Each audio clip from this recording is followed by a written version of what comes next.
नमस्कार दोस्तों, आप सबका फिर से स्वागत है आपके अपने YouTube channel English with Ritesh Rana में। दोस्तों, आप सब ने अभी तक 80 वर्ड्स याद कर लिए होंगे। ये सारी की सारी वर्ड्स आपने अपनी कॉपी में लिख ली होगी। अब हम जो है 81 से लेकर 100 तक इस वर्ड को देखेंगे। ये हमारे 5th पार्ट है हमारे 20 वर्ड्स का। फिर से चलिए देखते हैं। पहला वर्ड हम शुरुआत करते हैं। कौन सा है? पहला जो वर्ड है वो आपका है कर्स। कर्स माने होता है कोसना। जब आप किसी को कोसते हैं, किसी को श्राप देते हैं, किसी को बददुआ देते हैं, तो उसको आप कर्स बोलते हैं।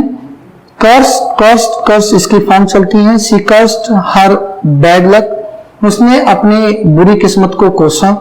ही cursed himself for his stupidity. उसने अपने आप को कोसा उस अपनी स्टूपिडिटी के लिए। ठीक है,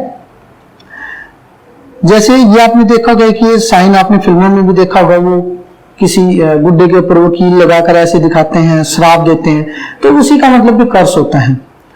अगला वर्ड है आपका टू थिंक। थिंक माने सोचना, विचार करना। इसकी वर्ब चलेंगे think, thought, thought. Do you think that they will come? क्या तुम्हें लगता है, क्या तुम मानते हो, क्या ये सोचते हो कि वो आएंगे? और am I right in thinking that you used to live here? Am I right in thinking? क्या मैं सही विचार कर रहा हूँ? ये क्या मैं सही सोच रहा हूँ कि that you used to live here, कि तुम यहाँ रहा करते थे? ठीक है, चलिए अगला वर्ड है आपका टू डिस्टर्ब। डिस्टर्ब माने होता है परेशान करना। ये फिर से की गलती है, परेशान करना। जब किसी को आप परेशान करते हैं, डिस्टर्ब, डिस्टर्ब, डिस्टर्ब इसकी फॉर्म चलेंगी। I am sorry to disturb you, but I can't talk. But can I talk to you for a moment? Sorry, माफ कीजिए मुझे आपको डिस्टर्ब करने के लिए, परेशान करने के लिए, बट क्या आप मेरे से थोड़ी देर बात करेंगे? If you get up early, अगर तुम जल्दी उठते हो, try not to disturb everyone else. तो कृपया करके आप दूसरों को डिस्टर्ब ना करें। ठीक है, जैसे आप सुबह जल्दी उठते हो तो बाकियों की नींद खराब ना करें। अगला वर्ड है टू आयरन द क्लोथ्स। ये आपका वर्ड है आयरन द क्लोथ्स, कपड़े पर इस्त्री करना। आयरन, आयरन, आयरन इसकी फॉर्म चलेंगी। I will need to iron that dress before I can wear it. मैं इस ड्रेस को पहले आयरन करूंगी पहनने से पहले। आयरन आउट का मतलब होता है कठिनाइयों और समस्याओं से छुटकारा पाना। ये एक फ्रेजल वर्ब है, PHRV इसका मतलब होता है फ्रेजल वर्ब। ठीक है, there are still a few details that need to ironing out. There are still a few details, अभी भी कुछ डिटेल्स बाकी हैं जो हमें दैट नीड टू आइडेंटिफाई, जो हमें जिनसे छुटकारा पाना है, जिनसे हमें पीछा छुड़ाना है। अगला वर्ड है टू ब्लश। ब्लश माने होता है शर्म या लज्जा से जीतना चेहरा। कई बार किसी का चेहरा बिल्कुल लाल हो जाता है, आपने देखा होगा। ठीक है, किसी का चेहरा एकदम लाल हो जाता है शर्माने की वजह से, शर्म की वजह से। ब्लश, ब्लश्ड, ब्लश्ड इसकी वर्ब चलती है। She blushed furiously at the memory of her conversation. She blushed furiously, वो एकदम से मतलब शर्मा गई, एकदम जेब गई जो मेमोरी ऑफ हिज कन्वर्सेशन, जो उसने पीछे की जो बातें याद की तब। ही ब्लश्ड, ठीक है। Scarlet bright red colour at the thought. Scarlet bright red colour को कहते हैं स्कारलेट। ठीक है, he blushed at the thought, जैसे उसने सोचा उसका चेहरा एकदम से लाल हो गया। जैसे इस लड़की का चेहरा बिल्कुल लाल हो गया, सोच के ऐसे शर्मा गई। तो नीड द फ्लोर बेटा होता है आटा गूंथना। नीड, नीडेड, नीडेड इसकी वर्ब चलती है और फ्लोर होता है आटा। She has been kneading the flour for us for 10 minutes. वो 10 मिनट से हमारे लिए आटा गूंथ रही है। अगला वर्ड होता है टू मॉप। जब आप पोछा लगाते हैं उसको बोलते हैं टू मॉप, पोछा लगाना। मॉप, मॉप्ड, मॉप्ड इसकी वर्ब चलती है। She wiped all the surface and mopped the floor. उसने सारे सरफेस को साफ किया और पोछा लगाया। He took out handkerchief to mop his brow to remove the sweats. ठीक है, आप उसने अपनी जो आईब्रो जो होती है, his brow जो है, ब्रो को आईब्रो भी बोलते हैं, तो उसने साफ करने के लिए अपना हैंडकरचीफ निकाला, उसे साफ किया। और पोछे या सूखे कपड़े से कोई द्रव्य पदार्थ पूरी तरह से साफ करना, ये एक फ्रेजल वर्ब है। Mop something up. Do you want to some bread to mop up that sauce? क्या तुम्हें कुछ ब्रेड चाहिए जिससे तुम इस सॉस को लगाकर खा लो? मतलब मान लो सॉस प्लेट में आपका सॉस ज्यादा गिर गया तो कुछ और ब्रेड चाहिए जिससे आप उसको पोंछकर खा लो। There are a few things that need mopping up before I can leave. अभी भी बहुत सारी चीजें हैं जो साफ करनी बाकी हैं, बहुत सारी चीजें अभी रह गई हैं। कन्वर्सेशन में कोई बात रह जाए तो उसको भी हम मोब कहते हैं। अगला वर्ड आपका to do injustice. To do injustice का मतलब होता है अन्याय करना। डू, डिड, डन इसकी वर्ब चलती है। आई एम अफ्रेड मैं डरा हूं, I have done you both an injustice. I am afraid मैं डरा हूं, आई हैव डन मैंने बहुत ही गलत किया तुम दोनों के साथ, मतलब तुम दोनों के साथ अन्याय किया है। और अन्याय होता है, आजकल देखेंगे कि पैसा सबसे बड़ा है इंसानियत के आगे, तो ये अन्याय ही तो है। अगला जो वर्ड है वो है मेक अंडरस्टैंड, समझाना, किसी को स्पष्ट करना। Make, made, made. अंडरस्टैंड माने होता है समझना, मेक अंडरस्टैंड होता है समझाना। I can't just about make my self understand in Russian. I can't बोला मैंने, I can just about make my self. मैंने जस्ट अपने आप को तैयार किया है, ठीक है, अंडरस्टैंड इन रशियन, रशियंस में बात करने के लायक। और कई बार हम कहते हैं I can't make you understand, मैं आपको समझा नहीं सकता, ठीक है। अगला वर्ड है टू आउस्ट, बाहर निकालना। किसी को आप जबरदस्ती किसी से बाहर निकाल देते हैं गुस्से से या ऐसे, तो he was ousted as chairman, उसे चेयरमैन की पोस्ट से बाहर निकाल दिया गया। The rebels finally manage to oust the government from power. Rebels होते हैं राजद्रोही, राजद्रोही कामयाब हो गए, फाइनली वो मैनेज हो गए, जो कि पावर में गवर्नमेंट थी उसको निकालने में। और जैसे तुम देख रहे हैं आप लोग कि ये जो मधुमक्खी, इन्होंने इस पक्षी को इस घर से बाहर निकाल दिया, ठीक है, आउस्ट होता है वो। टू पोजेस होता है अधिकार में रखना, पोजेस, पोजेस, पोजेस इसकी वर्ब चलेंगी। He was changed with possess in a short gun without a licence. He was charge, so change का मैंने, ही वॉज चार्ज, चार्ज माने होता है उसके ऊपर फाइन लगाया जाना, उसके ऊपर कानून तोड़ने के लिए कोई भी धारा लगाना।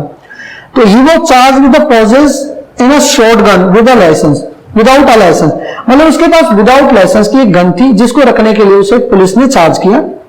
आई am afraid he doesn't possess a sense of humour. I am afraid मैं डर गया, मतलब मेरे को बड़ा बुरा सा लगा, because he doesn't possess a sense of humour, उसमें हास्य का बिल्कुल भी कोई सेंस ही नहीं है, मतलब उसे बात करने का तरीका नहीं है, उसे हंसने का तरीका नहीं, दैट इज। और जैसे इस लड़के ने ये जो बियर है, क्या नाम है आपका, जो डोल है, वो उसने अपने हाथ में ले रखी, उसके पोजेस में है। अगला है आपका टू क्वारल, बातों में झगड़ा करना। ये लात मुक्कों वाली लड़ाई नहीं होती, बातों की लड़ाई होती है, जिसको हम क्वारल बोलते हैं। क्वारल, क्वारल्ड, क्वारल्ड इसकी फॉर्म चलेंगी। My sister and I used to quarrel all the time. मैं और मेरी सिस्टर जो है हमेशा लड़ा करते थे। She quarrelled with her brother over their father's will. वो अपने भाई के साथ लड़ रही थी, उसने अपने भाई के साथ लड़ाई की उसके फादर की वसीयत, विल माने वसीयत। क्वेरल विद समथिंग और समबडी, ऐसा मत है ना, किसी से जब आप असहमत होते हैं, डिसएग्री होते हैं, तो उसके लिए भी क्वेरल होता है। Nobody could quarrel with your conclusion, कोई भी तुम्हारे कंक्लूजन से, जो निर्णय है उससे, कंक्लूजन से असहमत नहीं होगा।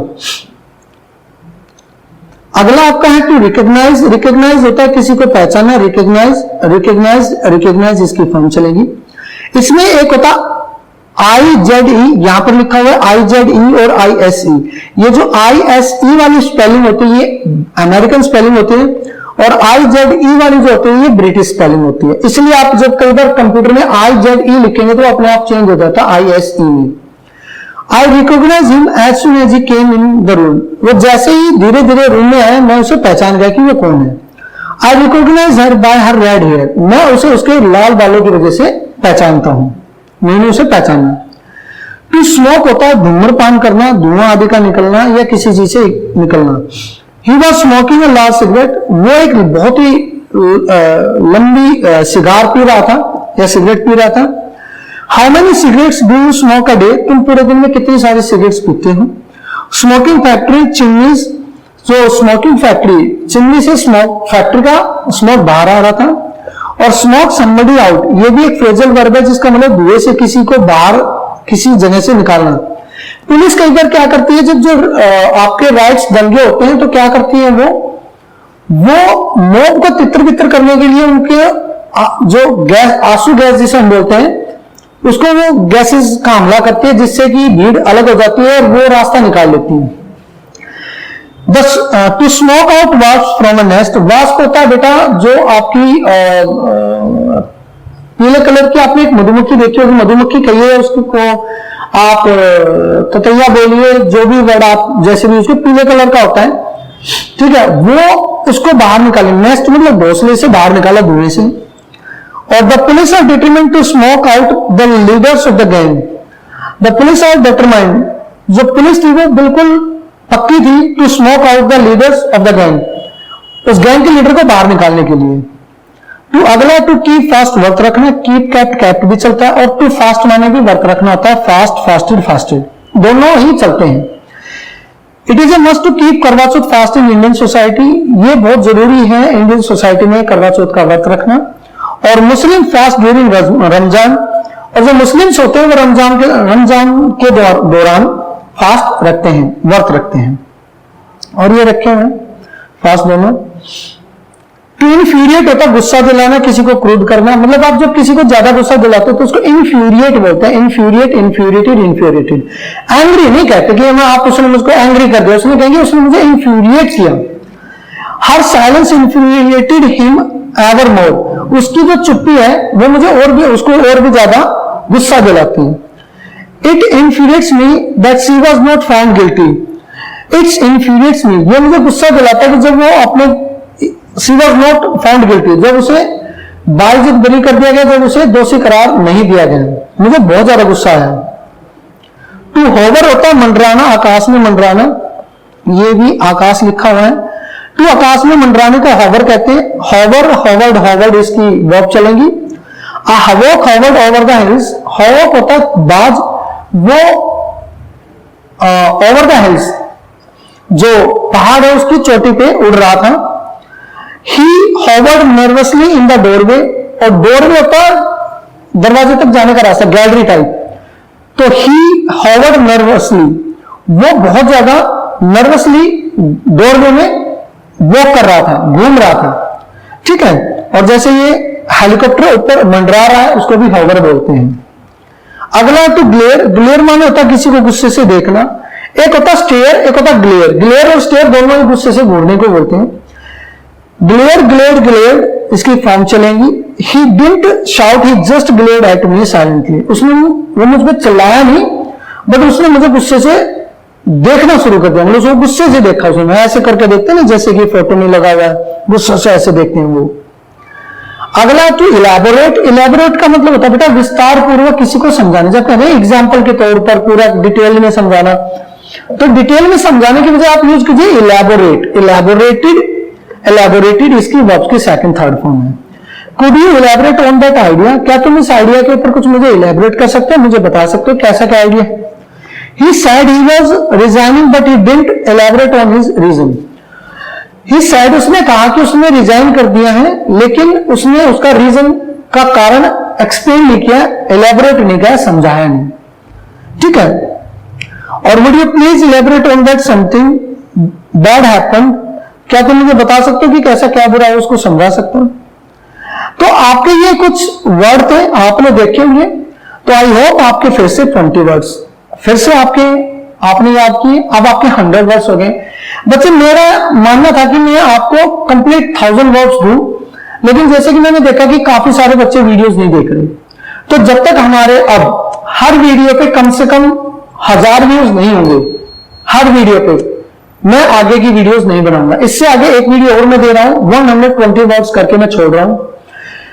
आप चैनल्स को आगे शेयर कीजिए, लाइक कीजिए। जब मुझे लगेगा कि मेरी एक वीडियो पर 1000 व्यूज आ गए हैं, मैं उसी दिन आपकी अगली वर्ड मीनिंग की सीरीज डाल दूंगा। तो तब तक के लिए थैंक यू सो मच, आपका धन्यवाद मेरे YouTube चैनल पर आने के लिए, वीडियो देखने के लिए। Thank you so much, bye bye. आप सब अपना ख्याल रखें, थैंक यू।